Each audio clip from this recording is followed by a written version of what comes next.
ഇന്നത്തെ വീഡിയോ ഞാൻ കഴിഞ്ഞ കൊല്ലം പോയ പണീനെ കുറിച്ചിട്ടുള്ളൊരു വീഡിയോ ആണ്. അതായത് ഫൈബർ ഒപ്റ്റിക്സ്. അതായത് നിങ്ങൾക്ക് അറിയാമല്ലോ, നമ്മളെ നെറ്റ് കണക്ഷനൊക്കെ ഇപ്പം ഫൈബറാണ്, ഒപ്റ്റിക്കൽ ഫൈബർ വഴിയാണ് കണക്ഷൻ കൊടുക്കുന്നത്. അപ്പോൾ അതിൻ്റെ സ്പ്ലൈസർ, അതായത് ആ ഒരു കണക്ഷൻ കൊടുക്കുന്ന ആളുടെ ആ ഒരു ജോലിയാണ് സ്പ്ലൈസർ വർക്ക്. അപ്പോൾ സ്പ്ലൈസർ എന്ന് പറഞ്ഞാൽ സ്പ്ലൈസർ വിത്ത് മെയിൻ്റെനൻസ് ആണ് ഞാൻ എടുത്തത്. സ്പ്ലൈസർ എന്ന് പറഞ്ഞിട്ട് ഹോം കണക്റ്റ് മാത്രം വിചാരിച്ചിട്ട് പോയത്, ഞാൻ പെട്ടത് എന്ന് പറഞ്ഞാൽ അതിൻ്റെ മെയിൻ്റെനൻസ് വർക്കും കൂടി എടുക്കേണ്ട ഒരു പണിയാണ് എനിക്ക് കിട്ടിയത്.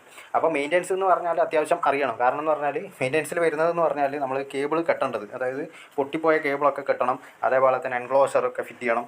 പിന്നെ എന്താ പറയണ്ടത്, മരങ്ങളൊക്കെ വീണാലായിരിക്കും നമുക്ക് മഴയത്ത് എട്ടിൻ്റെ പണി. അതായത് ഇൻഡസ്ട്രിയൽ ഏരിയ ഒക്കെ ആണെങ്കിൽ ഷോപ്പ്, അതേപോലെ തന്നെ പല തരത്തിലുള്ള പിന്നെ നെറ്റ് കണക്ഷൻ ഉപയോഗിക്കുന്ന സ്ഥലങ്ങളിലൊക്കെ അന്ന് തന്നെ കണക്ഷൻ കിട്ടാൻ വേണ്ടിയിട്ട് നമ്മൾ അങ്ങനെ പെടാപ്പാട് പെടേണ്ടി വരും. കാരണം വെച്ചാൽ മരം വീണത് അവിടെ ആ ഭാഗത്താണെങ്കിൽ നമ്മൾ പെട്ടുപോകും. കാരണം മെയിൻ്റെനൻസ് ആയിട്ട് നമ്മൾ മെയിൻ്റെനൻസും കൂടി ഏറ്റെടുത്താണെങ്കിൽ നമ്മൾ ആ മെയിൻ്റെനൻസ് ചെയ്യേണ്ടി വരും. അപ്പോൾ മെയിൻ്റെനൻസും കൂടി ആയപ്പോൾ എനിക്ക് ചെയ്യാൻ പറ്റാത്തതെന്ന് പറഞ്ഞാൽ ഈ പണി പരിചയമില്ല. കാരണം ഹെൽപ്പറായിട്ട് കയറിയിട്ട് പെട്ടെന്ന് സ്പ്ലൈസിങ്ങിലേക്ക് മാറുമ്പോൾ, സ്പ്ലൈസിങ്ങിൻ്റെ എന്ന് പറഞ്ഞാൽ ബുദ്ധിമുട്ട് എന്ന് പറഞ്ഞാൽ വേറെ എന്ന് പറഞ്ഞാൽ ഈ മഴയത്ത് ചെയ്യുമ്പോൾ, അത് മഴയത്ത് ഒരു കുടയൊക്കെ പിടിച്ച് ചെയ്യണം. കുടയെ പിടിച്ച് ചെയ്യുമ്പോൾ തന്നെ എന്ന് പറഞ്ഞാൽ നമുക്ക് റെയിലുണ്ടാവില്ല. ഒരു ഹെൽപ്പർ എന്തായാലും വേറൊരാളും കൂടി വേണം. അപ്പോൾ ഞാൻ ഹെൽപ്പറായിട്ട് കയറുകൊണ്ട് എനിക്ക് വലിയ ബുദ്ധിമുട്ട് തോന്നിയിട്ടില്ല. പക്ഷേ പിന്നെ അങ്ങോട്ട് ഭയങ്കരമായിട്ടുള്ളൊരു റിസ്ക് വന്നിട്ടുണ്ടായിരുന്നു. അതായത് നല്ല മഴയത്തൊക്കെ പെട്ടെന്ന് കണക്ഷൻ കൊടുക്കേണ്ടതൊക്കെ പിന്നെ വീടുകളിലും അതേപോലെ തന്നെ സ്ഥാപനങ്ങളൊക്കെ കണക്ഷൻ കൊടുക്കുമ്പോൾ ഞാൻ മൊത്തത്തിൽ പെട്ടുപോയി. അപ്പോൾ കൊടുത്തത് ശരിയായിട്ടില്ല.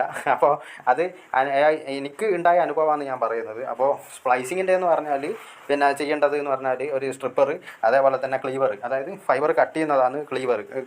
കട്ട് ചെയ്തിട്ട് ജോയിൻറ്റ് ചെയ്യുമ്പോൾ ഈ ക്ലീവർ വെച്ചിട്ട് കട്ട് ചെയ്താലാണ് രണ്ട് ഫൈബർ ജോയിൻറ്റ് ചെയ്യുക. അപ്പോൾ ജോയിൻറ്റ് ചെയ്യുന്നതെന്ന് പറഞ്ഞാൽ അത്രയും മൈന്യൂട്ടായിട്ടുള്ള ജോയിൻ്റ് ആയിരിക്കണം. നമ്മൾ എന്താ പറയുക, കറക്റ്റായിട്ട് ആ ക്ലീവർ കട്ടാവും വേണം. പിന്നെ അതിൻ്റെ സ്ലീവ് കളഞ്ഞിട്ട്, അതിൻ്റെ ജെല്ലൊക്കെ കളഞ്ഞിട്ട് വേണം അത് ജോയിൻറ്റ് ചെയ്യാൻ.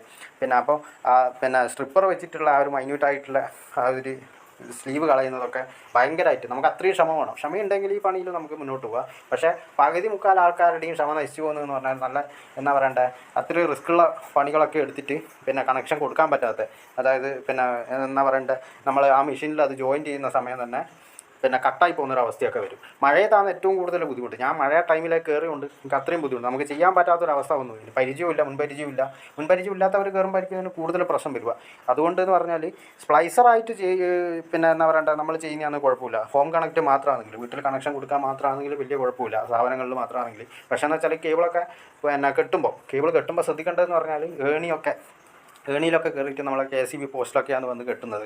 അപ്പോൾ ആ കെട്ടുമ്പോൾ എന്ന് പറഞ്ഞാൽ വളരെ സൂക്ഷിക്കണം. നമുക്ക് ഒന്നാമത് കെട്ടാൻ അറിയണം, GI ഒക്കെ വെച്ചിട്ട് കെട്ടാൻ നല്ലപോലെ അറിയണം. കാരണം കറക്റ്റായിട്ട് കെട്ടിയിട്ടില്ലെങ്കിൽ കേബിൾ താണിട്ടുണ്ടെങ്കിൽ വണ്ടിയിലൊക്കെ വന്നിട്ട് കയറും.